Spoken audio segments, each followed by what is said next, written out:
బంగ్లాదేశ్ మాజీ ప్రధాని షేక్ హసీనా గారైతే ప్రస్తుతం భారత్‌లో తలదాచుకుంటున్నారు. అయితే ఈమెపై బంగ్లాదేశ్‌లో అనేకమైనటువంటి అవినీతి ఆరోపణలైతే ఉన్నాయి. ఇప్పుడు హైకోర్టు కూడా ఒక అవినీతి కేసులో అణు విద్యుత్ కేంద్రంలో జరిగినటువంటి అవకతవకల విషయంలో షేక్ హసీనాతో పాటు ఆమె కుమారుడు, అలాగే ఆమె చెల్లెలి కుమార్తె, అలాగే ప్రస్తుతం ఉన్నటువంటి బ్రిటన్ మాజీ మంత్రి వీళ్ళందరినీ కూడా ఎందుకు ప్రశ్నించకూడదు అని బంగ్లా హైకోర్టు అయితే ఈరోజు తీర్పునిచ్చింది.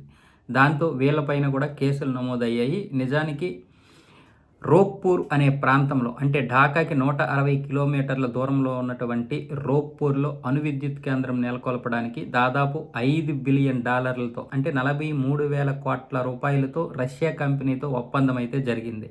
అయితే ఈ డబ్బంతా కూడా మలేషియా బ్యాంకుకి తరలించారనేది ఇప్పుడు షేక్ హసీనాపై ఉన్నటువంటి అభియోగం. దీనిపైన ఢాకా హైకోర్టు కూడా వీళ్ళందరినీ విచారించాలని దానికి ఆదేశాలు అయితే జారీ చేసింది.